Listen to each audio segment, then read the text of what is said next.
ሰላም ጤና ይስጥልኝ ክብራትና ገዝ ተከታታዮች እንደምን አላችሁ? እኔ አለው እግዚአብሔር ይመስገን ደህና ነኝ። ዛሬም በጠቃሚና በአዲስ ፕሮግራም በድጋሜ ተገናኝተናል። በዛሬው የጤና ፕሮግራማችን ላይ የምንመለከተው የደም ዝውውር ቧንቧዎቻችሁ ታፍነው ወይም ደግሞ እየተዘጉ ሊሆን እንደሚችል የሚያሳዩ 10 ማስጠንቀቂያ ምልክቶችን በዚህ ቪዲዮ ላይ በደንብ እነግራችኋለሁኝ ማለት ነው።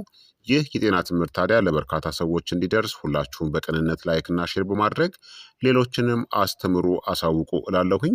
ጥያቄ ካላችሁ ጥያቄያችሁን በኮመንት ላይ አስፍሩልኝ። በቀጥታ ወደ ጤና ትምህርታችን የማልፍ ይሆናል። የታፈኑ የደም ዝውውር ቧንቧዎች የደም ወሳጅ ቧንቧ መዘጋት ተብሎ ይጠራል። የሚከሰተው ስብ፣ ኮሌስትሮል፣ ካልሲየም እና አላስፈላጊ ንጥረ ነገሮች በደም ወሳጅ ቧንቧዎች ውስጥ ሲከማቹ ነው። ይህ ሂደት አትሮስከለሮሲስ በመባል ይታወቃል። ከጊዜ በኋላ እነዚህ ክምችቶች ፕላክ ይፈጥራሉ። ይህም የደም ቧንቧዎችን በማጥበብ እንደ ልብ፣ አንጎል፣ ኩላሊትና እግሮች ላሉ አስፈላጊ የአካል ክፍሎች የሚሄደውን የደም ፍሰትን ይቀንሳል። ችላ ካላችሁት እንደ ድንገተኛ የልብ ህመም ወይም ደግሞ ሄርት አታክ ወይም ስትሮክ ወደ መሳሰሉ ከባድ ገዳይ ወደሆኑ ሁኔታዎች ሊያመራ ይችላል ማለት ነው። ታዲያ ሰውነታችሁ ትልቅ አደጋ ከመከሰቱ ከዓመታት በፊት አስቀድሞ የማስጠንቀቂያ ምልክቶችን ይሰጣችኋል። የደም ዝውውር ቧንቧዎቻችሁ ታፍነው ሊሆን እንደሚችል የሚያሳዩ 10 ጠቋሚ ምልክቶችን እነግራችኋለሁኝ። አንደኛ የደረት ህመም ወይም ደግሞ መጨነቅ ነው። በጣም የታወቀው የታፈኑ የደም ቧንቧዎች ምልክት የደረት ምቾት ማጣት ሲሆን በሕክምናው አንጃይና ይባላል። ምን አይነት ስሜት አለው? በደረት ላይ የመጠቅጠቅ ወይም የጫና ስሜት፣ የማቃጠል ስሜት፣ አንድ ከባድ ነገር ደረታችሁ ላይ የተቀመጠ የሚመስል የክብደት ስሜት፣ ወደ እጅ፣ መንጋጋ፣ አንገት ወይም ደግሞ ጀርባ የሚሰራጭ ህመም ይከሰታል። ለምን ይከሰታል? ለልብ ደምን የሚያቀርቡ ቧንቧዎች ሲጠቡ የልብ ጡንቻ በቂ ኦክስጅን ያለው ደምን አያገኝም። በተለይ የአካል ብቃት እንቅስቃሴን ስታደርጉ ወይም ደግሞ በጭንቀት ወቅት ማለት ነው። ብዙውን ጊዜ መቼ ይታያል? በፍጥነት ስትራመዱ፣ ደረጃን ስትወጡ፣ በስሜታዊ ውጥረት ወይም ደግሞ ጭንቀት ወቅት፣ ከባድ ምግብን ከተመገባችሁ በኋላ ስታርፉ። ታዲያ የደረት ህመሙ የሚቆም ከሆነ ይህ ወደ ልብ የሚሄደው የደም ፍሰት መቀነሱን የሚያሳይ ምልክት ሊሆን ይችላል። ሁለተኛ የትንፋሽ ማጠር ነው። በቀላል እንቅስቃሴዎች ወቅት የትንፋሽ ማጠር ከተሰማችሁ የታፈኑ የደም ቧንቧዎች ምልክት ሊሆን ይችላል። ለምን ይከሰታል? የደም ቧንቧዎች ሲዘጉ ልብ በቂ ደምና ኦክስጅን ለሰውነት ለማሰራጨት ይቸገራል። ይህም ሳምባ እናም ልብ በከፍተኛ ሁኔታ እንዲሰሩ ስለሚያስገድዳቸው የትንፋሽ እጥረት ይከሰታል። ቀደምት ምልክቶቹም አጭር ርቀትን ስትራመዱ መዝለል ወይም መድከም፣ ደረጃ ለመውጣት መቸገር፣ በምትተኙበት ጊዜ የትንፋሽ ማጠር መሰማት። ይህ የልብ የደም ዝውውር ችግር ቀደምት ምልክት ሊሆን ይችላል። ሶስተኛ በምትራመዱበት ጊዜ በእግር ላይ የሚሰማ ህመም ነው። በእግር ጉዞ ወቅት የሚሰማ የእግር ህመም ፐሪፈራል አርተሪ ዲዚዝ ምልክት ሊሆን ይችላል። ምን አይነት ስሜት አለው? በባት በካልፍ በምንለው በታችኛው ጭን ወይም ደግሞ መቀመጫ ላይ የሚሰማ የቁርጥማት ስሜት፣ በምትራመዱበት ጊዜ የሚሰማ ህመም፣ ካረፋችሁ በኋላ የሚጠፋ ህመም ይከሰታል። ምክንያቱም የታፈኑ የደም ቧንቧዎች ወደ እግር ጡንቻዎች የሚሄደውን ደምን ይቀንሳሉ።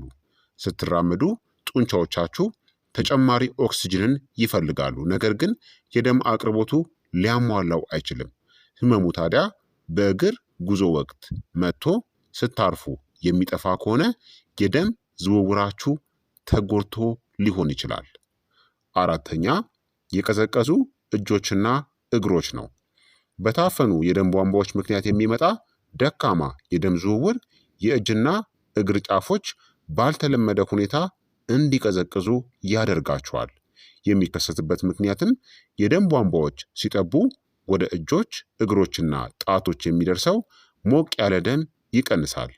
የተለመዱ ምልክቶችም በሞቃት የአየር ጸባይ እንኳን የእግር መቀዝቀዝ፣ የቆዳ መገርጣት ወይም ወደ ሰማያዊነት ማዘንበልና የመደንዘዝ ስሜት ይከሰታል። ይህ ብዙውን ጊዜ የደም ዝውውር ችግር ባለባቸው ሰዎች ላይ በስፋት ይታያል። አምስተኛ በወንዶች ላይ የሚከሰት የብልት መቆም ችግር ነው። የብልት መቆም ችግሮች አንዳንዴ የታፈኑ የደም ቧንቧዎች ቀደምት ማስጠንቀቂያ ሊሆኑ ይችላሉ። ለምን ይከሰታል? የብልት መቆም ወደ ብልት የሚሄድ ጠንካራ የደም ፍሰትን ይፈልጋል። የደም ቧንቧዎች ከጠበቡ የደም ፍሰቱ ይቀንሳል። ይህ ሁኔታ ኤሬክታይል ዲስፈንክሽን ይባላል። ብዙ ዶክተሮች የብልት መቆም ችግርን የልብ ህመም ምልክቶች ከመታየታቸው ከዓመታት በፊት የሚከሰት ቀደምት የልብና የደም ቧንቧ ማስጠንቀቂያ አድርገውም ይቆጥሩታል። ስድስተኛ ማዞር ወይም ደግሞ ሚዛንን መሳት ነው። ወደ አንጎል የሚሄዱ የደም ቧንቧዎች ሲታፈኑ ተደጋጋሚ የማዞር ወይም ደግሞ የሚዛን ማጣት ችግር ሊያስከትሉ ይችላሉ። ምክንያቱም ወደ አንጎል የሚሄደው የደም ፍሰት ከቀነሰ የአንጎል ሴሎች በቂ ኦክስጅንንና ንጥረ ነገሮችን አያገኙም። ይህም ደግሞ እነዚህን ሊያስከትል ይችላል። ራስን የማቅለል ስሜት፣ ድንገተኛ ማዞር፣ ደካማ ሚዛንና ትኩረት የማድረግ ችግር። ከባድ በሆኑ ሁኔታዎች ይህ ለስትሮክ ቅድመ ምልክት ሊሆን ይችላል። ሰባተኛ በእረፍት የማይሻሻል ድካም ነው። የማይለቅና ምክንያቱ ያልታወቀ ድካም ደካማ የደም ዝውውርን ሊያመለክት ይችላል። ለምን ይከሰታል? የደም ቧንቧዎች ሲታፈኑ ለጡንቻዎች እናም ለአካላት የሚሰጠው የኦክስጅን አቅርቦት ይቀንሳል። ይህም ሰውነታችሁ ለተለመዱ እንቅስቃሴዎች በከፍተኛ ሁኔታ እንዲለፋ ስለሚያደርገው ለከፍተኛ ዝለት ይዳረጋል። የተለመዱ ምልክቶችም ትንሽ ስራን ከሰራችሁ በኋላ የድካም ስሜት መሰማት፣ የጉልበት ማጣት፣ የመቋቋም አቅም መቀነስ ይከሰታል። ድካም የልብና የደም ቧንቧ ችግሮች ረቂቅ ቀስ በቀስ የሚመጣ ምልክት ሊሆን ይችላል። ስምንተኛ ከፍተኛ የሆነ የደም ግፊት ነው።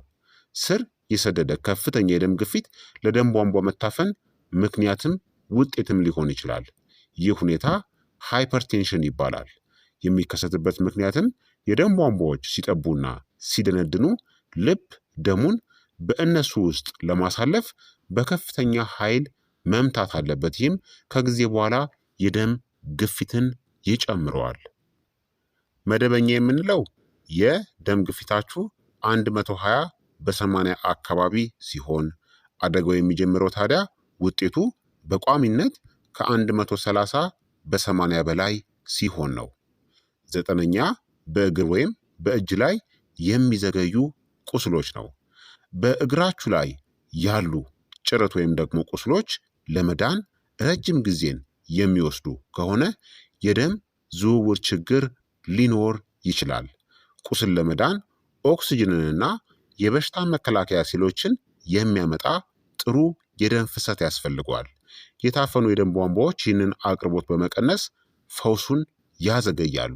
ምልክቶቹም በዝግታ የሚድኑ የእግር ቁስሎች፣ የጠቆረ ቆዳ፣ በእግር ላይ የሚሰማ የልብ ትርታ መዳከም ይከሰታል። ይህ ምልክት ደካማ የደም ዝውውር ባለባቸው ሰዎች ላይ የተለመደ ነው። አስረኛ የእጅና የእግር መደንዘዝ ነው።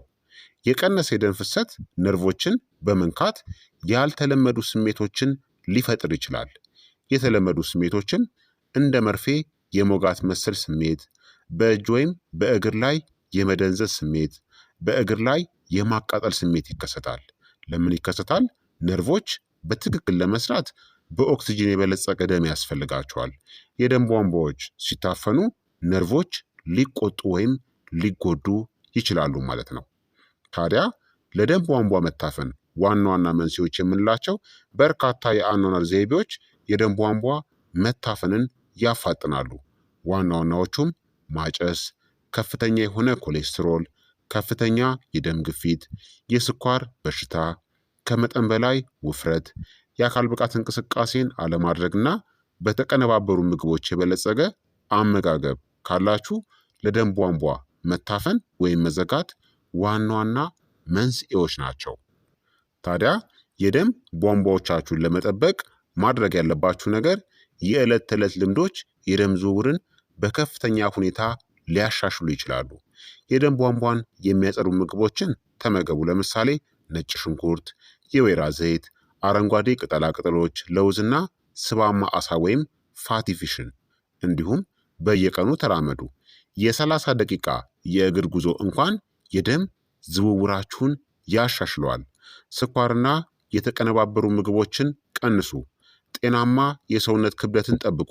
ጭንቀትን ተቆጣጠሩ። ከ7 እስከ 8 ሰዓታት በየቀኑ ተኙ።